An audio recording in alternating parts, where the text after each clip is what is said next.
Okay, so we're live. So welcome to the Legal Cheek podcast, which we're also live streaming this evening on Facebook and Instagram. And I'm here with Jamie Susskind, who is a barrister at Littleton Chambers and the author of this book that you can see here, Future Politics, which is a great read. Well worth law students reading, lawyers, really interesting. I spent the last week reading it, Jamie. And the thing that I think the thing that struck me most was it's initially, anyway, in the book, you really do present quite a dystopian vision. I mean, with these, essentially what you're saying is, what we've seen at the moment with tech is almost just the tip of the iceberg. Yeah. The rate of change is so fast, and what the effect of this is going to be big tech companies and governments having a lot more power. Absolutely. So I think we're at a turning point in history, and in the future, those who control the most powerful digital systems will increasingly have a great deal of control over the rest of us.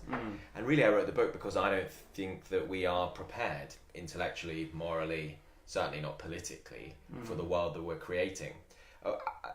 I don't know if I call it dystopian, or at least what I would say is that the future, at least, is still up for grabs. And in that sense, the book is a call to arms or a call to action, because I think we all need to step up and make sure that we harness these incredible new technologies for the good of humankind and for the good of democracy and freedom and justice, rather than letting them become the plaything of a relatively small group of privileged people.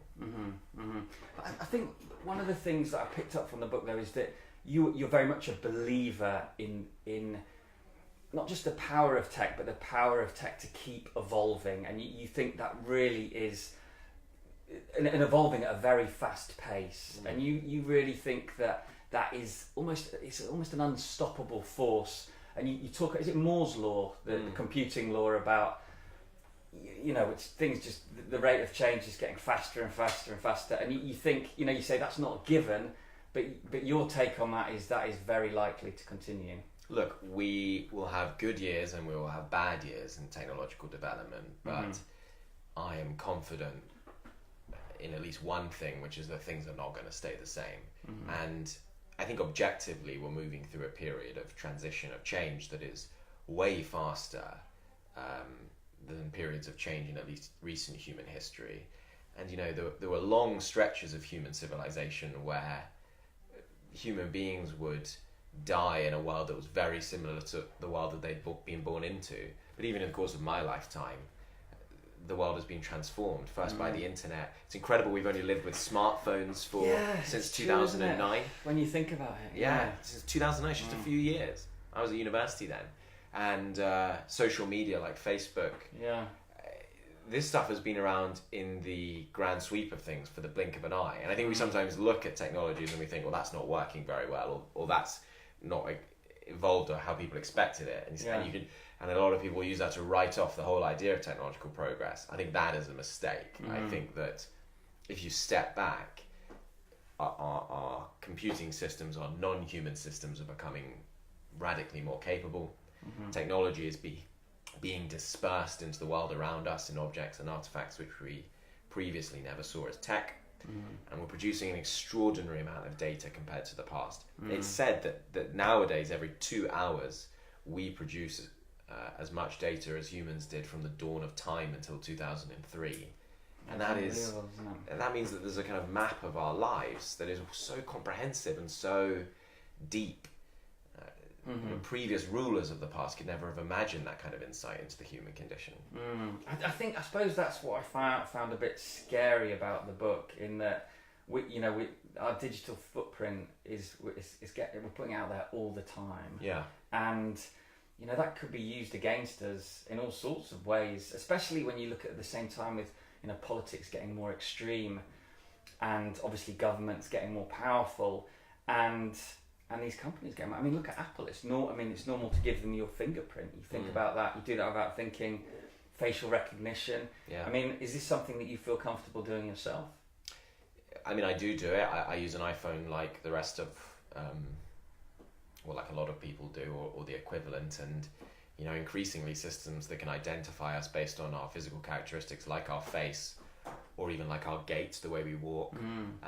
That kind of stuff won't always be optional. I mean, I think you can assume that governments and corporations and the like will wish to use these technologies, which become very cheap and very efficient, to enforce the rules that they want to see enforced. Whether those rules are laws or whether they are something else, the choices of the companies themselves, who knows? I mean, there's a park in Beijing which distributes toilet paper in the public facilities there according to face recognition technology, because apparently they had a problem with people using more than their fair share. And I think it would be naive of us to suppose that is just the start, that is the end, or as opposed to just the start. Yeah. So, but I suppose with the book though, so it does, well, for me as the reader, I found it was fascinating read, but initially I was thinking quite depressing, dystopian.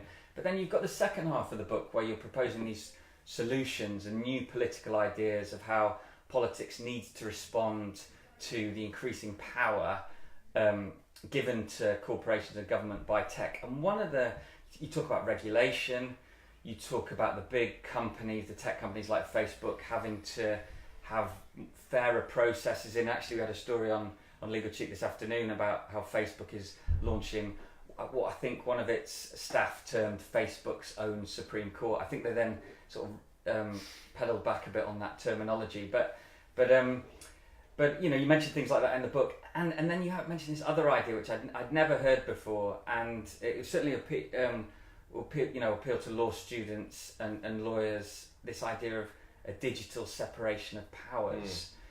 Could you explain a bit more about that? Absolutely. So before you get to the digital separation of powers, what I try to do is explain why I think that technologies give power to those who own and control them.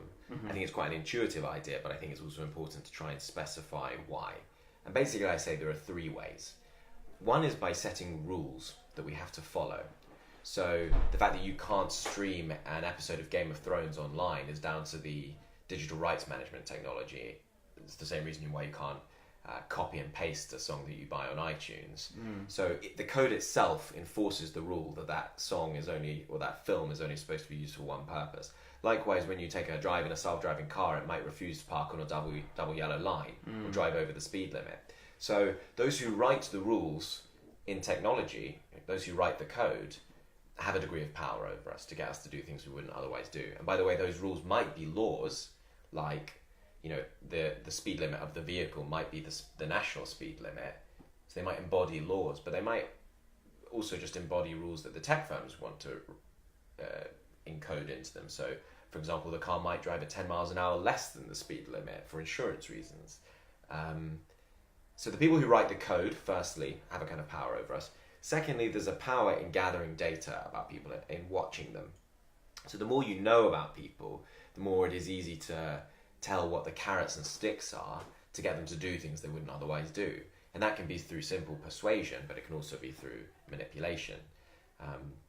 It is said that in the 2016 presidential election, Donald Trump had, or Cambridge Analytica on his behalf, had up to 5,000 data points of information about up to 200 million Americans.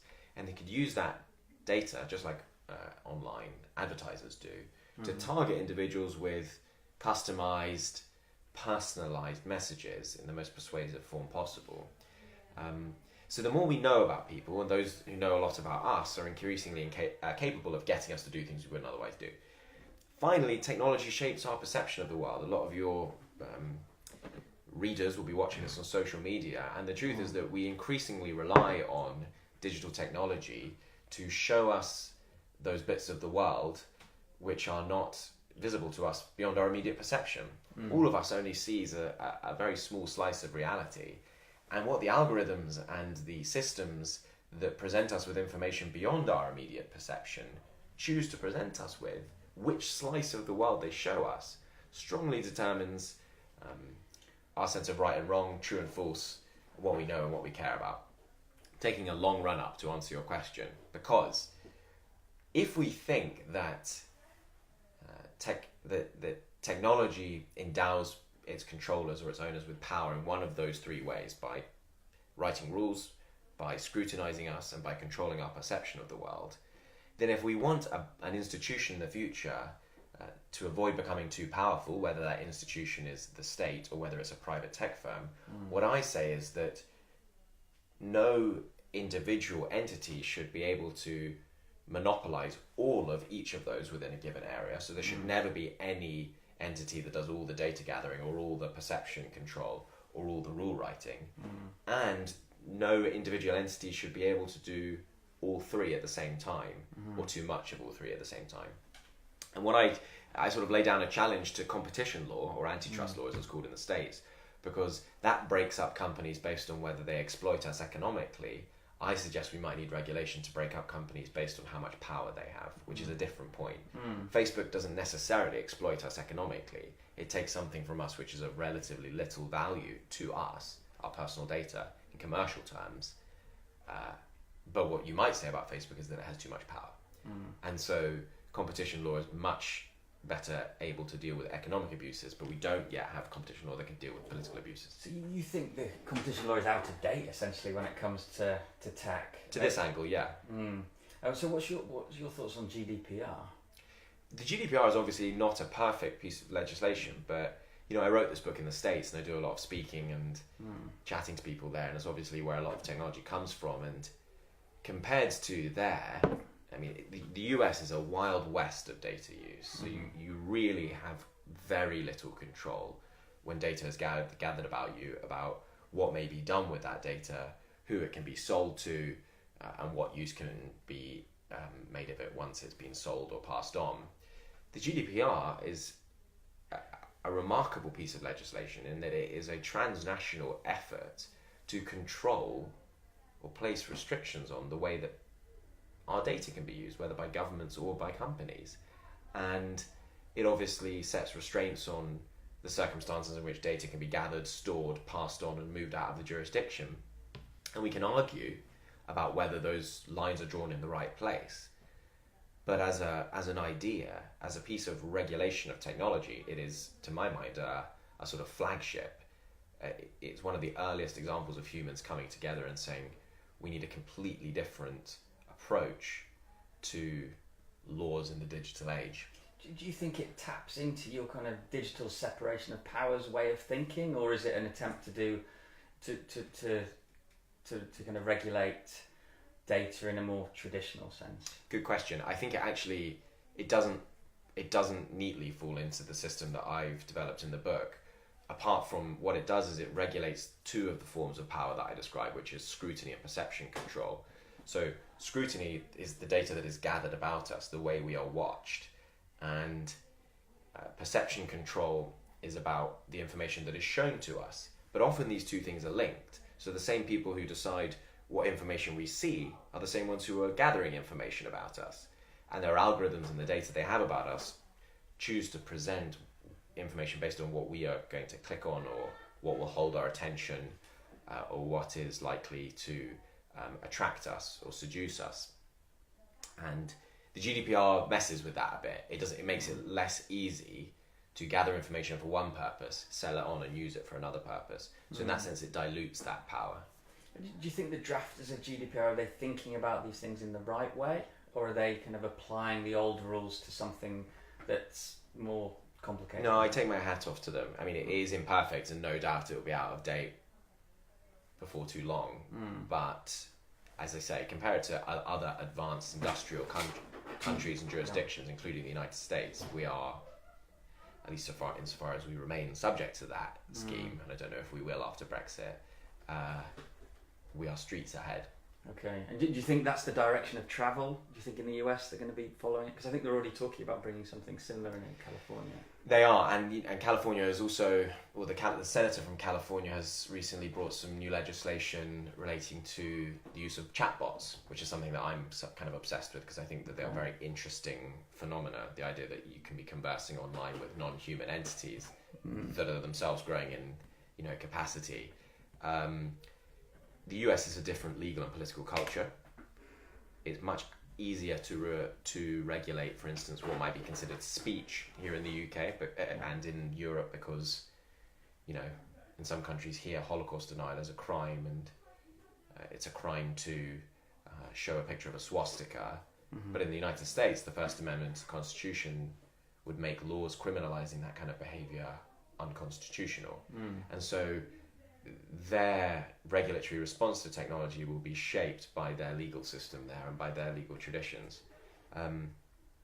Someone said to me recently, I haven't fact checked this, but I think it intuitively sounds right, that if you use Twitter in Germany, you won't see swastikas, because the German government said to Twitter, this is an illegal symbol to show in Germany. Okay. You need to sort it out. And Twitter, surprise, surprise, apparently their engineers were able to do that, which shows also that on a country by country basis, the culture and the politics can change. But it seems that the sort of general direction of travel is in favour of regulating technology more. It seems like we've all kind of woken up a little bit to, I suppose, the power of data. Yeah.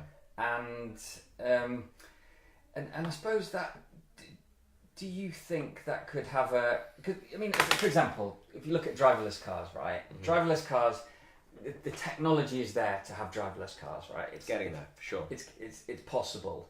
But there's a kind of, I suppose there's a huge, and driverless cars need huge amounts of data, and actually it could be quite personally invasive, I suppose, using a driverless car. If you can't go over the speed limit. I mean, in your book you mention that right now you've got freedom. If you want to go over the speed limit, it's up to you. You can take that risk, and you can go over the speed limit. And it's kind of like mischievous. It's fun. It can be extremely dangerous, but you've got the freedom to do that and face a sanction. Whereas, you live in this world where that power is taken away from you. You just go as fast as the driverless car says. And do you think we're kind of at a point where there's this wider societal backlash of people just saying, well, actually, we could have driverless cars, we could have flying cars. Everyone could have the technology is there for all of us to have a flying car, but there's not widespread adoption because people just don't want it.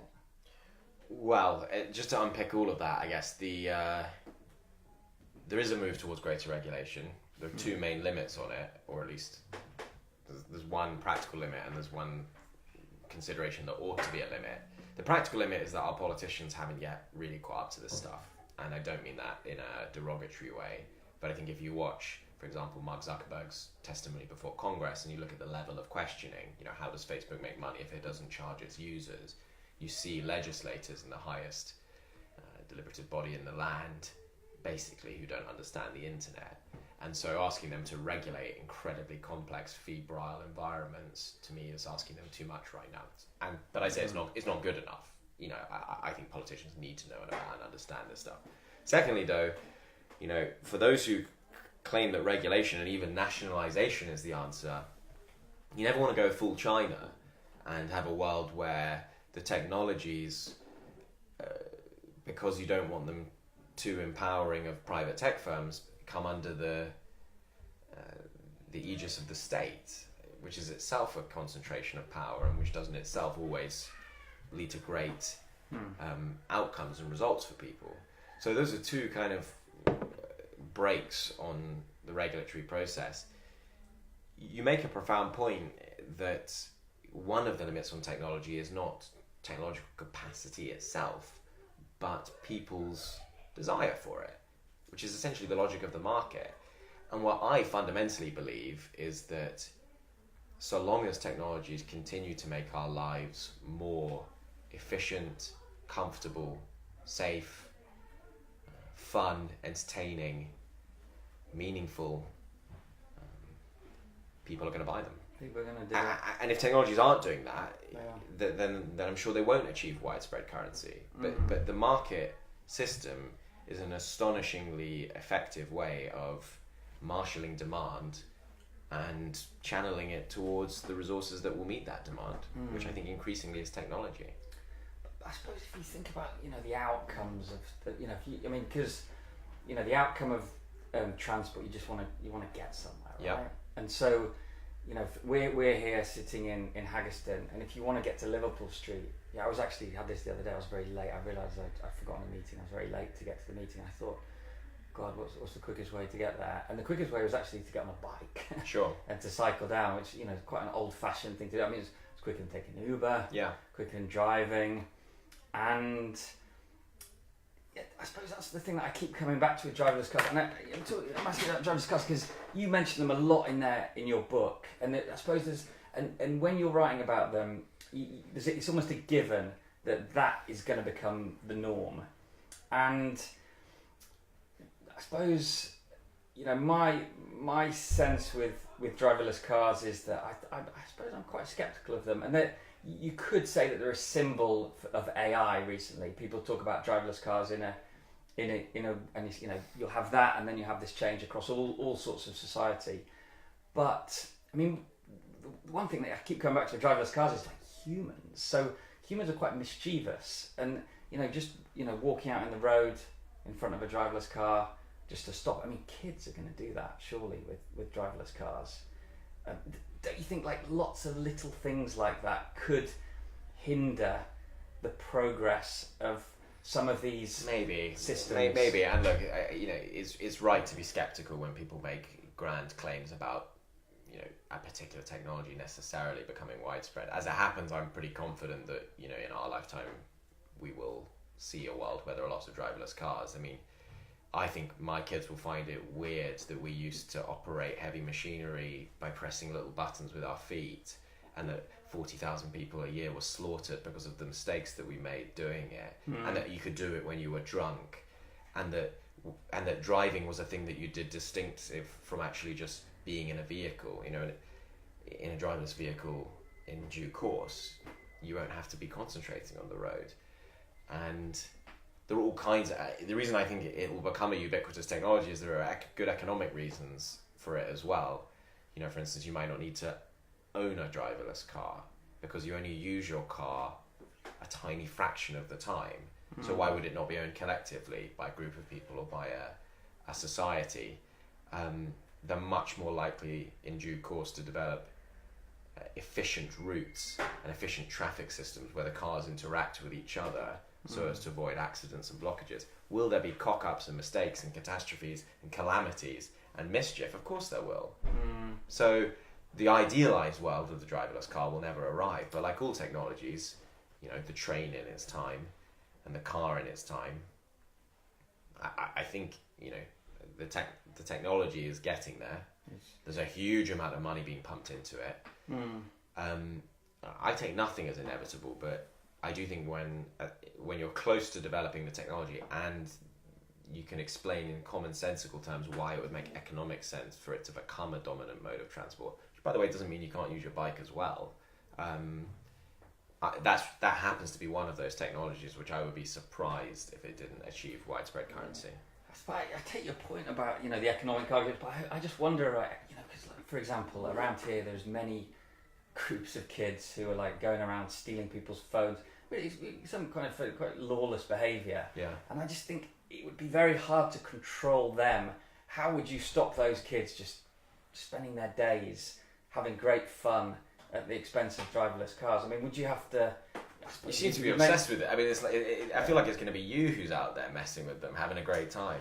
Legal cheek falls into the dust while you're out jumping in front of driverless cars. But what is your response to that, though? What would you do about the mischievous kid and the driverless car? I mean, God knows. I mean, But that's actually an interesting question of like the law. Would you have to have a very strong law of saying... Maybe you would. Yeah, interfering with an automated vehicle in a way that's likely to cause harm. Yeah. I mean, I don't think it is beyond the ken of human society to develop a set of rules, whether in the form of norms or laws, to allow driverless cars to patrol the streets of London unmolested by groups of feral children. But I suppose that very much fits into the wider narrative of the book about tech taking away our liberties to a certain extent. Sure, and this I think is real. I mean, I spoke a while back about streaming an episode of Telly online, how that's difficult because of digital rights management technology. But there's all kinds of little things at the hinterland of the law that we take for granted just now that you can do from time to time, and you might not get caught because society doesn't prosecute every tiny wrong that takes place within it. So dodging a bus fare, It's not something I've done. I'm sure you've never done it, but taking more than your fair share at the drink dispenser, paying someone cash in hand, knowing that they are unlikely, that the tax is unlikely to be paid on that. These are things which about 3/4 of British people admit to having done at some point. But obviously you can't pay someone cash in hand if the economy is cashless. You can't stream that episode of Game of Thrones if the digital rights management technology is so powerful. You can't... what were the other examples I was giving? I was on a roll there. You can't dodge a bus fare if your smart wallet automatically deducts the fare. Yeah. And you made the point correctly about self-driving cars, that there's a difference between a world where you can drive over the speed limit subject to the possible implementation of a later sanction, and a world where that crime becomes impossible. And that's just about the rules in the technology.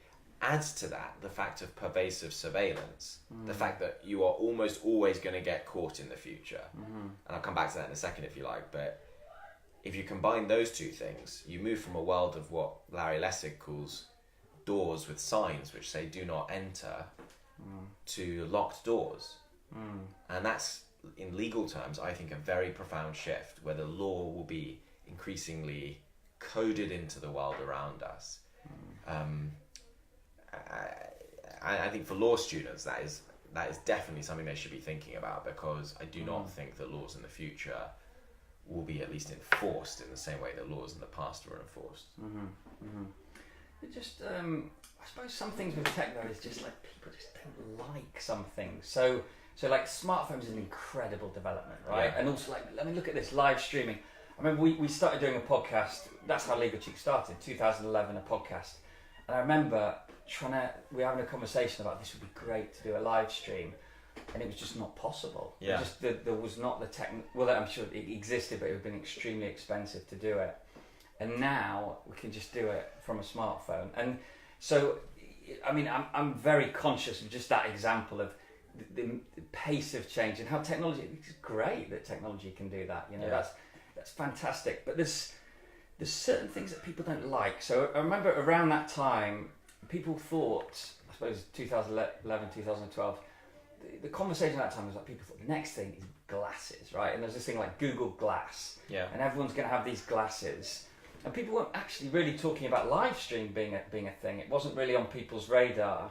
It was like, yeah, it's kind of got smartphones onto the Google Glass. And the Google Glass, and it just didn't work because just people didn't like it. And then Snapchat tried to do the same thing with their glasses. And I mean, it's just, people don't like that. And this is over a short time period, but I think I'm noticing a similar thing with Internet of Things technology, in that people are just saying, yeah, we could have a smart fridge synced up to the internet, but do we want that? I mean, for me, I put driverless cars in that category. I don't think I'm obsessed about driverless cars, but I mean, I think motorway driving on driverless cars, I think I can see that. I think although anyway, but the point of this Internet of Things thing is Google Glass, and this is I think an important wider point with tech is you can do a lot of stuff with technology, but people don't like certain things, and I think that can really, it can really hold up the pace of change. And I think. But what evidence is there that it's held up the pace of change in our lifetime? Well, it has with Google Glass. So that's. Well, hold on. Or what you have there is glasses. That you and I can name 100 crappy technologies that were born and died immediately. Yeah. Remember the mini disc? Remember how long that lasted? You can't judge the technological progress of a society by picking individual manifestations of technological progress and saying, well, that didn't work, and I don't like the sound of that, and therefore technology itself is going to slow down. I mean, you are right in the sense I'm not saying that technology itself will slow down. I think it means, because it's hard to know what humans will kind of go for or not, it's very hard to anticipate the direction it will go. Well, let me say a couple of things. It is super hard to anticipate the direction, and what I would say is that, I reckon if we went back to 2011 and looked forward, a lot of what's happened since then would probably have taken us by surprise. But I think that was probably my criticism with the book was that if there was certain things that were just these assumptions which were just so confident. I was thinking, that might not happen. No, well, if it came across as confident about specific things, the thing is, when you write about the future, you run you're treading a tightrope. Because on the one hand, you can say, well, there's no evidence from the future, and so I'm not going to bother trying to predict what it looks like. And on the other hand, you say, the next big thing is the glasses that we'll all be wearing. And it seems to me that if you are making these kinds of claims and really believing them, then you're being overconfident. And if you're making these kinds of claims, then you're being useless. So what you have to try and do is step back and look at the big picture.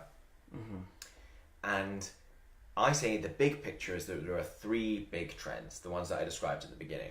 Systems are getting more capable, technology is becoming more dispersed into the world around us and not just confined to objects that we would previously have thought of as computers, and data is being gathered at an increasingly powerful rate. And you're right, I give lots of specific examples, and I do think I say in the book, some of these will turn out not to be true, and won't come to pass. I mean, I do think your Google Glass one is... let's do this podcast again in 10 years' time and ask if that prediction turned out to be wrong or right. Because you're right, obviously Google Glass never came to much, and I don't know what's happening with Snapchat spectacles. But I do know that just last month a product was released which is spectacles that you wear that block out screens, for instance, as a form of augmented reality technology.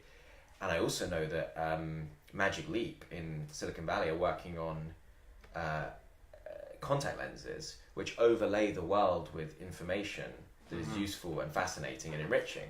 And so the next time you and I go up against each other in court or have a conversation, and you know that I'm wearing them, and they can tell me what your heart rate is, and they can rehearse the last conversation that we had and approximate your age or whatever it is, you might think I want a pair of those as well. Maybe not, maybe it won't come to pass, but don't fall into the trap, I would say, anyone watching this, of saying, well, that particular technology is crap, Facebook's over, I don't use Facebook anymore. Step back and look at the bigger picture, which is that artificial intelligence systems are now beating us at almost every game. And 20 years ago, people much smarter than you and I would have scoffed at the idea that they could beat us at the game of Go. And now we can't touch them, those systems. They can do things which would previously have been thought to be completely impossible. Diagnosing melanomas better than the best human doctors, telling the difference between a fake smile and a real smile, mimicking human speech, reading lips. This is stuff which just a couple of years ago technologists were confidently saying could never be done. So I'm comfortable both that a lot of stuff in that book that I predict in an illustrative way will turn out to be wrong, but that the big trends are likely to be true, at least for the next 10 or 20 years. I think that takes us nicely onto the law, because that's obviously an area where AI, a lot of people are talking about AI, and it's one of those areas that there's a lot of people are predicting major disruption. I mean, in fact, you're seeing some of it already. There's a lot of conversation about that, particularly on Twitter, and you are a lawyer, and you've written this book about technology, but you're not. There's a little bit about law tech in the book, but not a huge amount, and that's not a debate that you've been involved in that publicly. It's just interesting to get your views on the disruptive impact of tech in the legal sector. I have to say it's also not something I would claim to be expert in. There are other people in my family who are, but not myself. I mean, it seems to me fairly clear that a lot of the work that lawyers do, the tasks that we do, particularly at the junior end, can be done as well as we do them by systems, or at least they can be done more efficiently by a combination of AI systems and humans working together. It would strike me as odd if the legal profession looked the same in 10 years as it did 10 years ago. I think it's already changed pretty rapidly, even in the time that I've been in practice. There is still an enormous inefficiency in the legal market. Most claims or potential claims that exist out there go unresolved. The justice system is clogged up in this country, but more so in other countries.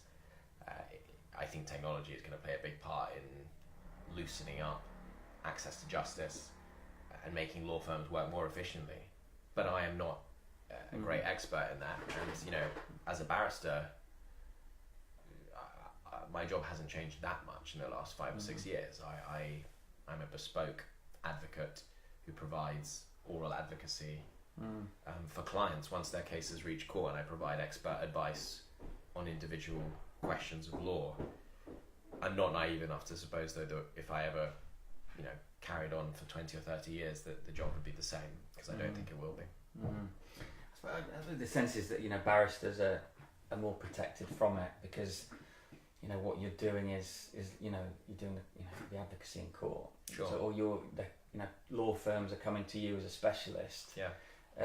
But that assumes that court in the future, or at least the dispute resolution in the future, will take the form of adversarial oral argument like it does today. And absolutely, I mean, if that changes, exactly, game over. Or but certainly where the conversation in the legal profession is in terms of disruption by technology, it's much more in the law firms. Sure. We do this big survey annually of over 2,000 trainees and junior lawyers at all the big corporate law firms in London. And one of the questions that we've had for the last couple of years is how tech savvy is your firm?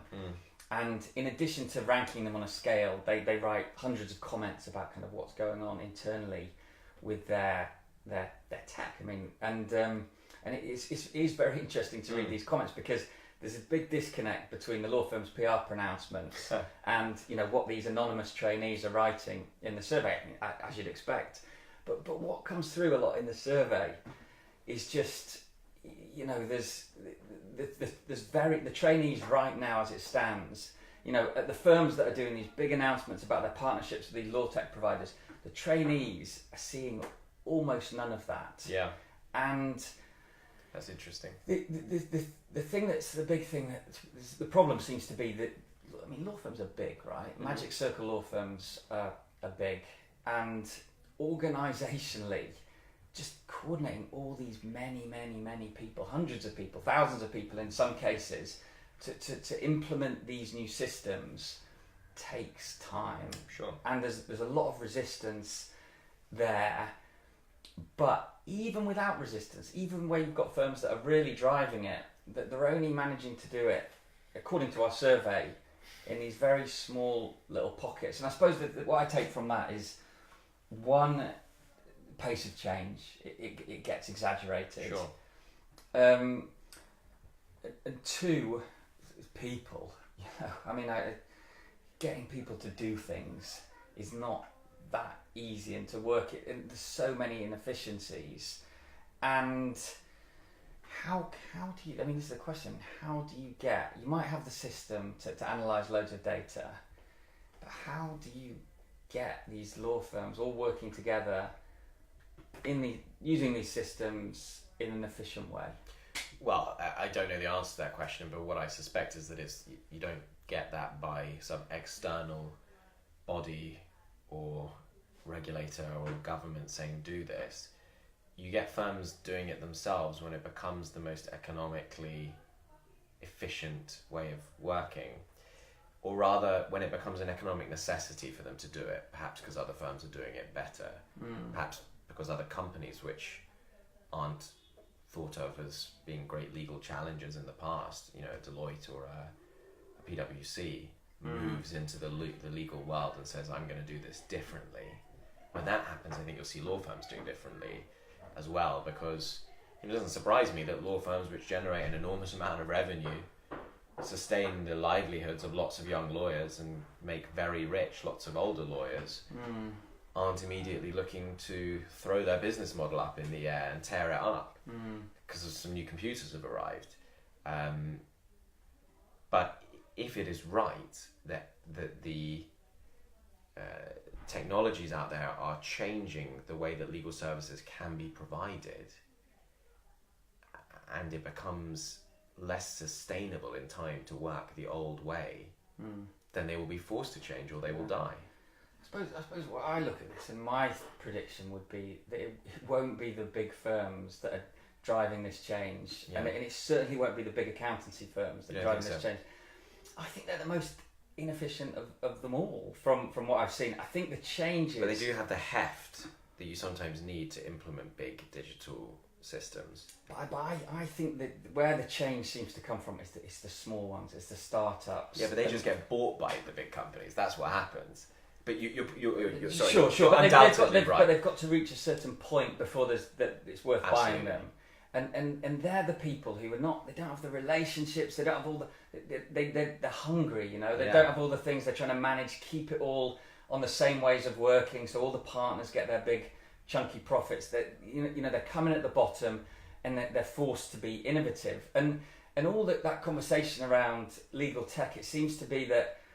You know, everyone's thinking which law firm's going to lead it, but I mean, really, I think they should be looking a lot more at these startups and thinking, you know, who's doing what. And I mean, I can speak from my own experience of journalism. I mean, you couldn't have done when I started in journalism. You couldn't have done Legal Cheek. It couldn't. One of the big because you had the internet to publish it, but you didn't have the distribution of content, which was social media. And once you got social media, it was like, okay, you've got this massive free distribution of network. And it's possible, but if you look in, you know, just in my industry, if you look at the trade magazines, Legal Week, The Lawyer, etc., there was a resistance among all those guys to initially embracing this new distribution of content, social media, of course, logically, because they've got their great world, they've got all their relationships around their magazines and also their websites, which people knew about through their distribution, which was a print distribution network. Informing them about a website, and so there was no enthusiasm. I remember I was at Legal Week, you know, everyone was like, Twitter, what's that? It's a load of rubbish. And you know, they got onto it gradually because but they would have rather it didn't exist. And even then, and with Legal Cheek, one of the things that in the early days, what generated us stories was we would report what was going on social media, and again, the traditional titles were like, we don't touch this. This is not the way to find a story. And ultimately, it was because they were threatened by the you know social media networks because they knew it was reducing their power.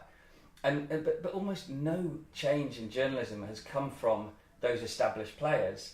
It has been from you know the bloggers, the YouTubers. You know that's where all the interesting stuff has been. And in the legal profession, you know surely it's got to follow that model. I mean, why are you going to have you know, put back to the big four. I mean, why unless they buy someone. But I think this is crucial, and I think this is we can maybe achieve a synergy between our thinking here because you are absolutely right that the real incentive to innovate.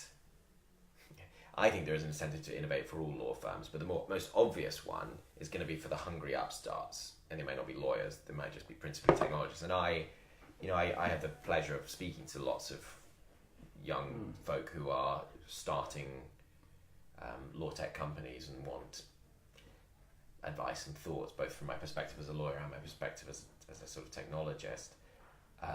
And there's a lot of hungry stuff on the horizon. You'll see, though, I reckon that law tech will follow the same pattern that tech more generally has followed in the last 10 years, which is because of network effects and the fact that, for instance, to train an artificial intelligence system, you need enormous amounts of data. To write algorithms, you need software engineers. The most effective combinations will be the young, hungry types being bought or supported or invested in by the old guard. The old guard might not be the big four, though. It might be private equity, or it might be venture capital, or it might be accountancy or other professional services firms. So I think. So what is it? So what that essentially computing power. Yeah. Costs money. Processing power, access to data. So for instance, you say you want to train a system to analyze documents on a transaction. If you're a big law firm, you've got thousands of transactions of that kind in the past, which you can use to train a machine learning system. If you're a startup, you have none of them. So, but you might have a smart algorithm, and you might have an interesting thought about how to turn that useless, or rather that underutilized knowledge and information, data, into something commercially valuable. Do you think law firms are recording their data in a way that can be used? So they've got vast amounts of data, but is that in a form I don't know the answer to that be question. mined? I think if they're not, they're missing a beat. I just wonder. I'm sure they have for the last year or two. Yeah. But I just wonder if you go back. Well, if it's all on paper, you can turn that into digital form as well. I don't know the answer to that, but I would, as a general principle, what I would say is, if law is like any other industry, healthcare, public utilities, transport, the data that you gather, insofar as it can be used lawfully and under data protection laws, the data that you gather can, in some ways, it's not a sort of offshoot, like a bit of pollution. It is itself a valuable commodity. So, what sort of stuff though would it be that they would have, like a law firm, or like what an example of what? So I'll answer that in a second. But obviously, what I would say about Facebook, for instance, what's valuable about Facebook is not the purple interface, or it's the fact that there's the data of 2.2 billion people on there, which it can use to train artificial intelligence systems to find patterns in human behavior which have never previously been detected. Google's value lies in the fact that we search it 60,000 times a second, and it can learn more about the inside of the human mind than anyone could previously in the past. If legal AI systems are going to be machine learning systems, that will mean that they will be used to detect patterns from large amounts of data. And so that might mean contracts. So you might have a system that can scan a contract and tell you, based on previous contracts that it has digested, that the following aspects are probabilistically likely to cause trouble.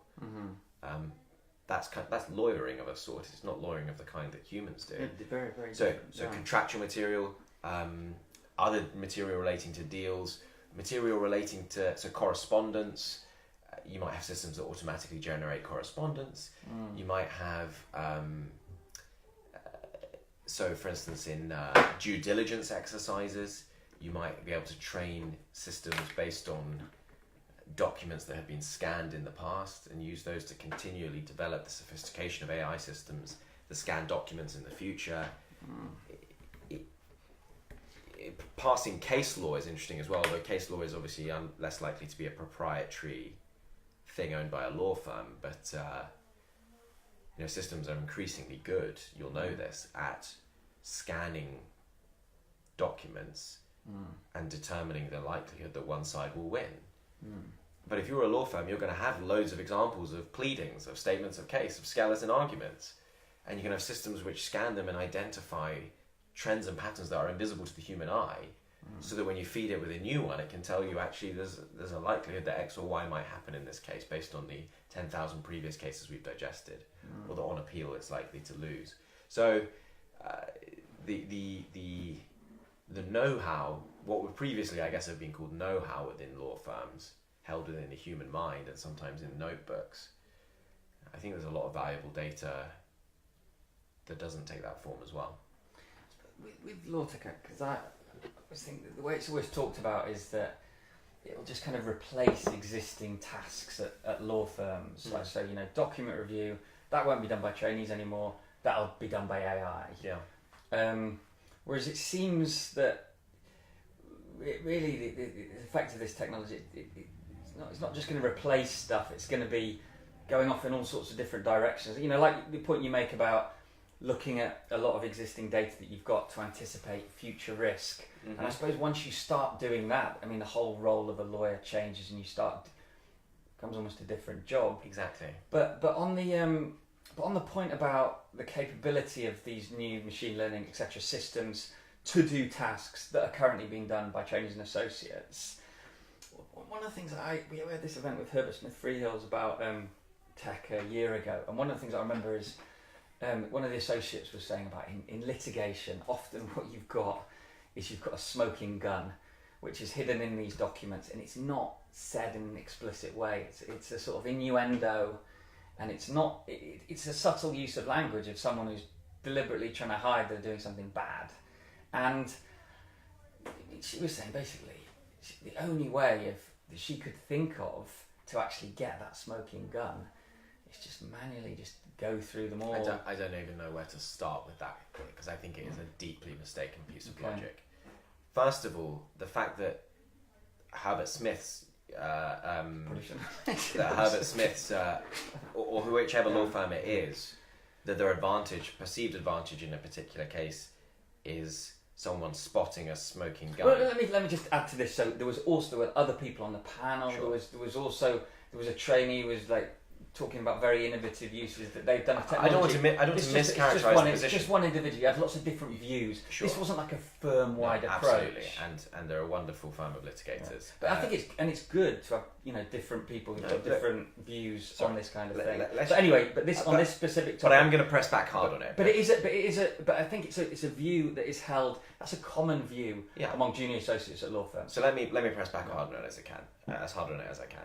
First of all, the idea that litigation often boils down to a smoking gun is, in my experience, not accurate, but others may disagree. Sometimes it's true, often it's not.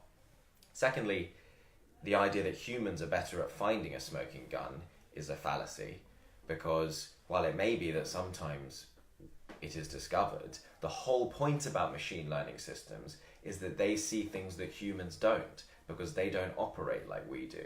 So something that might appear to you and I, as lawyers, as entirely innocuous in the paper, a machine learning system could be waving in the papers a red flag saying 80% of cases with this feature end up with your side losing. And that's something you factor in when you give your client advice. And that's an advantage that machine learning. That's something new, right? They could look at something and give you a percentage like that. But that's something new. But you still, come on, like humans can be sort of very sneaky in the way that you fool machines, right?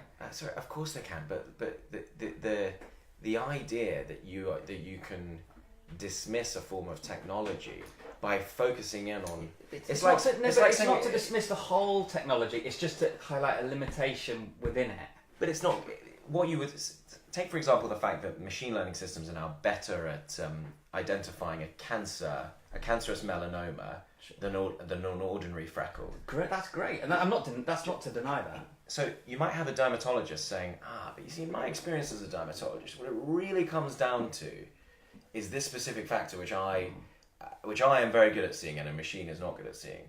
And that might well be the case. And it might well be the case that a great litigator is able to find a smoking gun. But the truth is that on balance, overall, looked at in the grand scheme, the systems do it better than the doctors. But sure, but in this legal example, I would say better to have both in that case.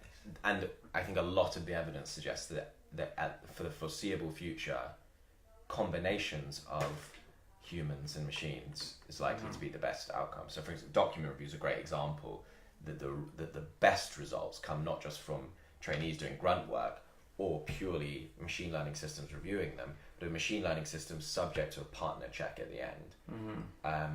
So the combinations are really important. Final point I would make about the litigation though is that whole example assumes that litigation in the future will look like litigation in the past. And if it was so, you mentioned outcomes, and I think this isn't my idea, it's actually my dad's idea. The idea of outcome based thinking is that what people really want is to be protected from a legal claim, or for the claim to go away, or for them to have no trouble with the law at all. They don't want Herbert Smith or Freshfields to go and win litigation for them. What they want is for the problems to go away. And so if there are ways, for example, of avoiding litigation before it even happens, that could distort the legal playing field, such that the human ability to spot the mythical smoking gun is reduced in commercial importance, you have to take that into account as well. But I suppose that would be sure. I mean But that would be you'd be looking over a longer time period with something. I wouldn't suggest for a second that any of this is on our doorstep tomorrow, but I do think the changes are fast and impressive. And I suppose the other thing is, you look at sort of why people are doing stuff, where they want to get.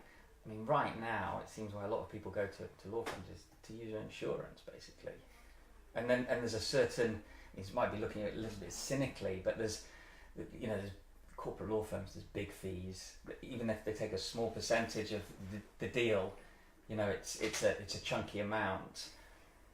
some of that's going to go to the partner, which is a large amount. Some of that's going to be spread around to the associates, and there's a wider benefit in society in doing that. That gives a lot of jobs, a lot of training. I mean, these law firms, they have a social purpose in that they give some people a place to go, give them a good salary. They have a big training role, which and why the clients doing them, why they're coming to them. A lot of it does seem to be, there's probably more efficient ways to do them, but they want to make use of their insurance.